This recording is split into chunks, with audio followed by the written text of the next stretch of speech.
ఉంది అంటున్నా. ఒక్కసారి రోజా గారు, భువనేశ్వర్ గారిని మీరు ఆ పార్టీలో ఉన్నప్పుడు ఏమని పిలిచేవారు? ఆమెతో మీకు ఎలాంటి రిలేషన్ గాని అనుబంధం గాని ఉండేది? భువనేశ్వర్ గారు ఎప్పుడు పార్టీ మీటింగ్లకు కానీ ఎక్కడా కూడా కనిపించారండి, వచ్చేవారు కాదు. అంటే మీరు ఫర్దర్ చంద్రబాబు గారిని కలవటానికి వెళ్ళినప్పుడు లేకపోతే ఇంటికి వెళ్ళినప్పుడు ఆవిడ టచ్ అయ్యి ఉండేవారు కదా ఫేస్? మీరు కూడా ఆ పార్టీలో కీ రోల్లో ఉన్నారు కదా, మహిళా అధ్యక్షురాలుగా ఉన్నారు. ఇంట్లో కూడా ఎవరిని అలౌ చేయరండి. సో అంటే మీరు భువనేశ్వర్ గారిని ఎప్పుడు ఫేస్ టు ఫేస్ అసలు కలవలేదా? ఫ్లైట్లో కలుస్తామండి, వచ్చేటప్పుడు మామూలుగా మాట్లాడతారు, ఎలా ఉన్నారమ్మా ఏంటమ్మా. ఆమె ఎప్పుడు పాలిటిక్స్ గురించి మాట్లాడేది కాదు, పాలిటిక్స్ గురించి ఆమె ఇంట్రెస్ట్ చూపించే వాళ్ళు కాదు. మీరు ఎవరిని అడిగినా చెప్తారు. యా ఓకే అండి. చంద్రబాబు గారిని, టీడీపీని, వీటన్నిటిని పక్కన పెడదామండి. ఒక ఎన్టీఆర్ కుమార్తెగా, బాలకృష్ణ గారి సోదరిగా భువనేశ్వర్ గారి గురించి మీ నోటేమటి నుంచి వినాలని ఉంది. చాలామంది ఎక్స్పెక్ట్ చేస్తున్నారు ఈ క్వశ్చన్ అనేది, ఈ ఆన్సర్ అనేది. ఏం వినా? భువనేశ్వర్ గారి గురించి మీరు ఏం చెప్తారు? చెప్పండి, చెప్తాను. భువనేశ్వర్ గారి గురించి, వ్యక్తిత్వం గురించి మీరు ఏం చెప్తారు ఒక ఎన్టీఆర్ కుమార్తె గురించి? మొన్న ప్రశాంత్ ఇష్యూ లాగా ఇప్పుడు మళ్ళీ ఇంకో ఇష్యూ చేసి నా మీద కంప్లైంట్లు పెట్టించే దానికి అడుగుతున్నట్టుంది. నాకు అర్థం కానిది ఆ కుటుంబంలో ఒకటే ఉంది. ఎవరికైనా తమకు సొసైటీలో ఒక గుర్తింపు ఇచ్చిన వ్యక్తి మీద ప్రేమ గౌరవం ఉండాలి. తమకి జన్మనిచ్చిన వ్యక్తి మీద ఒక ప్రేమ గౌరవం ఉండాలి. అవునా కదా? ఎస్ అండి. ఈరోజు ఎన్టీఆర్ గారి పిల్లలుగానే వీళ్ళందరూ తెలుసు, లేకపోతే ఎవరికి తెలుసు? ఈరోజు వీళ్ళు అనుభవిస్తున్న ఆస్తి కానీ, పేరు ప్రతిష్టలు కానీ, కంఫర్ట్ కానీ అన్నీ వచ్చింది ఎన్టీఆర్ గారి వల్లే. కానీ ఎన్టీఆర్ గారి మీద చెప్పులేసి ఎన్టీఆర్ గారి చావుకు కారణమైన వ్యక్తిని సపోర్ట్ చేస్తూ ఎన్టీఆర్ గారే క్యారెక్టర్ లేని వ్యక్తిగా చిత్రీకరిస్తే చంద్రబాబు నాయుడు, మీరు చూసుంటారు ఈనాడు పేపర్లో ఆర్టికల్స్ అన్నీ కూడా, కార్టూన్స్ అన్నీ కూడా ప్రజల్లో కూడా అది ఎలా తీసుకెళ్తే దానికి సమర్థించిన వాళ్ళు మరి వాళ్ళ పిల్లలు. భువనేశ్వర్ గారు ఒక్కరే కాదు, వాళ్ళ పిల్లలందరూ కూడా మీరు చూశారు.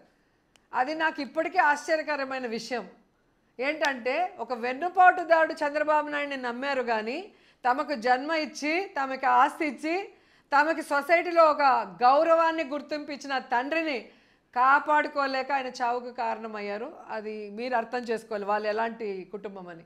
రెండోది, మన బాలకృష్ణ గారికి అవార్డు వచ్చింది. అవార్డు వచ్చిన రోజు పార్టీలకు అతీతంగా కుటుంబ సభ్యులు కూర్చున్నారు. పురంధేశ్వరి గారు, భువనేశ్వరి గారు, ఇంకా సో కాల్డ్ సిస్టర్స్ అంతా కూడా ఏం మాట్లాడారు వాళ్ళు అక్కడ? బాలా నీకు మ్యాన్షన్ హౌస్ ఎక్కువ, వసు ఎక్కువ అని అడిగారు. మరి వాళ్ళ నోటి నుంచి ఇలాంటి ప్రశ్న వచ్చినప్పుడు చాలా పవిత్రమైనది. మేము ice cream, heritage ice cream అంటే తప్పు, మ్యాన్షన్ హౌస్ అంటే తప్పు లేదు కదా? అవునా కదా? చెప్పండి. ఖచ్చితంగా అబ్జెక్షనబుల్ అది. అది మీరు రైజ్ చేసే వరకు యాక్చువల్లీ రిజిస్టర్ కాలేదు ఎవరికి. మరి మీరు గుర్తు చేస్తున్నారు కాబట్టి రిజిస్టర్ అవుతుంది, కానీ బేసిక్గా ఎవరికి. మీరు వేయండి అలాంటి వీడియోలు వేయండి.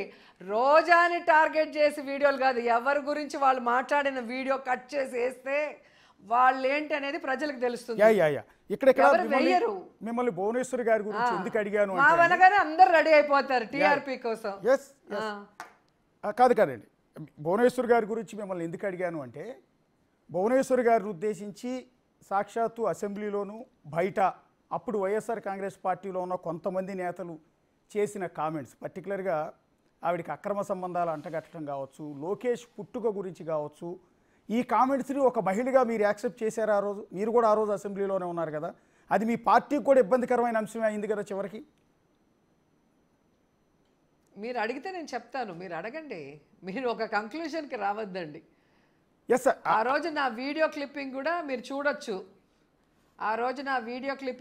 చూడొచ్చు. నేను అసెంబ్లీలో లేను, హైదరాబాద్ నుంచి ఇచ్చాను ఇంటర్వ్యూ. ఓకే. ఈరోజు నేను చెప్తున్నాను, నిజంగా చంద్రబాబు నాయుడు భగవంతుడి మీద ప్రమాణం చేసి భువనేశ్వరి గారిని వైఎస్ఆర్సీపీ వాళ్ళు అసెంబ్లీలో ఈ విధంగా తప్పుగా మాట్లాడారు అని చెప్పగలరా? భార్య పిల్లల మీద ప్రమాణం చేసి చెప్పగలరా అని నేను అడుగుతున్నా. ఇప్పుడు అసెంబ్లీలో ఒకటి జరుగుతూ ఉంటే ఆ అసెంబ్లీని ఆపి ఇలాంటి అభ్యంతరకరమైన మాటలు మాట్లాడారు, రికార్డు చూడండి, దీని మీద నాకు న్యాయం కావాలని అడుగుతారు జరిగితే ఎవరైనా, అంతేనా? అవునండి. కొత్తగా ఉన్న వాళ్ళే అడుగుతారు. అలాంటిది 3 సార్లు ముఖ్యమంత్రి అపోజిషన్లో ఉన్న వాళ్ళకి తెలీదా? అక్కడ అడగకుండా సాయంత్రం 6 గంటలకి పచ్చ ఛానళ్ళు ఇచ్చిన స్క్రిప్ట్ ప్రకారం ఆయన ఏడుపును ఒకసారి చూడండి. ఎవరికైనా ఒక కష్టం వస్తే కళ్ళల్లో నీళ్ళు వస్తాయి. ఎంత పెద్దోడైనా ఎంత గొప్పోడైనా ఏదో ఒక చిన్న మాటకి హర్ట్ అవుతారు, కళ్ళల్లో నీళ్ళు వస్తాయి. కానీ భార్యని నిజంగా అంత పెద్ద మాట అంటే ఆయనకి ఎందుకు కళ్ళల్లో నీళ్ళు రాలేదు? ఆయన దొంగ ఏడుపులు ఎందుకు ఏడ్చారో మీరు ఒకసారి ఆ వీడియోస్ చూడండి. సాయంత్రం వరకు ఆయనకు తెలీదా అసెంబ్లీలో పొద్దునంటే? సో ప్రజల్ని నమ్మించడానికి ఆ సామాజిక వర్గంలో మా మీద కోపంలో రెచ్చగొట్టడానికి ఆయన వాడుకున్నాడు తప్ప అసెంబ్లీలో అలాంటివి ఎవరు చేయలేదు. అలాంటి వాటిని ఎప్పుడూ జగన్మోహన్ రెడ్డి గారు ఎంకరేజ్ చేయరు. ఆయనకు అసలు ఇష్టం ఉండదు అలాంటివి. ఈ రోజుకి కూడా మీరు ప్రెస్ మీట్ పెట్టండి, ఇలా మాట్లాడండి అని ఏ రోజు చెప్పలేదు. అది ఎక్కడ ప్రమాణం చేసైనా నేను చెప్పగలను. అదే తెలుగుదేశం పార్టీలో నేనున్నా 10 సంవత్సరాల్లో ఎవరిని ఏం మాట్లాడాలి, ఎలా మాట్లాడాలి స్క్రిప్ట్ రాసి ఇచ్చేది ఎవరు? ప్రెస్ వాళ్ళకి డబ్బు ఇచ్చి అది ఏ ఇచ్చేది ఎవరో కూడా అందరికీ తెలుసు తెలుగుదేశం పార్టీ ఆఫీస్లో. కాబట్టి ఊరికే కెలకద్దండి, కెలికితే వాళ్ళకే నష్టం. అంటే బయటికి ప్రొజెక్ట్ అయింది ఏంటంటే, ఆ రోజు చంద్రబాబు నాయుడు గారు తన భార్యను ఉద్దేశించి అత్యంత దారుణంగా మాట్లాడారు కాబట్టే నేను ఈ సవాల్ చేస్తున్నాను, ఇది కౌరవ సభ కాదు, అబద్ధం అంటున్నాను, ఇది కౌరవ సభ కాబట్టి ఈ సభలో నేను ఉండలేను, మళ్ళీ ముఖ్యమంత్రిగా అడుగు పెడతానని ఆ రోజు సవాల్ చేసి వెళ్ళిపోయారు కదా. ఆ వీడియోలు కూడా కొన్ని బయటకు వచ్చాయి కదా. సరే నేను అడుగుతున్నాను, ఆ పార్టీ హెడ్ చంద్రబాబు నాయుడు, అవునా కాదా? అవునండి. మరి ఆయన నేను అసెంబ్లీకి రాను అని చెప్పి బాయ్కాట్ చేసినప్పుడు మిగతా 20 మందికి ఏం పని అసెంబ్లీలో? ఆయన మాటను గౌరవించాలన్న ఆలోచన వాళ్ళకి లేదా? ఆయన మాటకి గౌరవం ఇవ్వాల్సిన బాధ్యత వాళ్ళకి లేదా? దేనికి వచ్చినారు, ఏం చేసినారు? వాళ్ళకు ఒక క్లారిటీ లేదు. ఎందుకు మాట్లాడతారు అబద్ధాలు క్లారిటీ ఉండదు, ఎందుకు ఏం చేస్తారో వాళ్ళకే క్లారిటీ ఉండదు. అధికారంతో అప్పుడు 2014 నుంచి 19 వరకు ఎలా ఆడారో మనం చూసాం. అపోజిషన్లో ఎలా అబద్ధాలు చెప్పారో మనం చూసాం. వాళ్ళ ఛానళ్ళు ఎక్కువ ఉన్నాయి, పచ్చ ఛానళ్ళు, కాబట్టి వాళ్ళకు నచ్చినట్టుగా వాళ్ళు మాట్లాడతారు.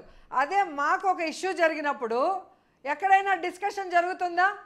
ఏ ఛానల్లో అయినా నన్ను సస్పెండ్ చేసినప్పుడు ఇలా రూల్స్ ఉందా లేదా? ఆంధ్రప్రదేశ్ ఇండియాలో ఏ అసెంబ్లీలో అయినా ఇలా 1 year సస్పెండ్ చేసే అవకాశం ఉందా లేదా అని రిటైర్డ్ జడ్జిలతో కానీ లేదా ముఖ్యమైన పాత స్పీకర్లతో కానీ ఎక్కడైనా చర్చలు జరిగాయా? తర్వాత సుప్రీంకోర్టు చంప చెళ్ళు అనిపించింది కదా తెలుగుదేశం పార్టీకి, అలా చేయటం తప్పు, ఆమెను తీసుకోమని. ఆ తర్వాత తీసుకోకుండా కోర్టులను అవమానించినప్పుడు ఏ రోజైనా జరిగిందా మీడియాలో డిస్కషను?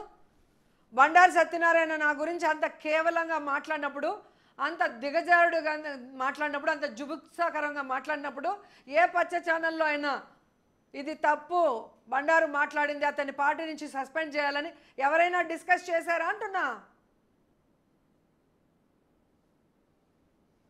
జరిగినాయండి, మీరు పూర్తిగా వన్ సైడ్గా చెప్తున్నారు.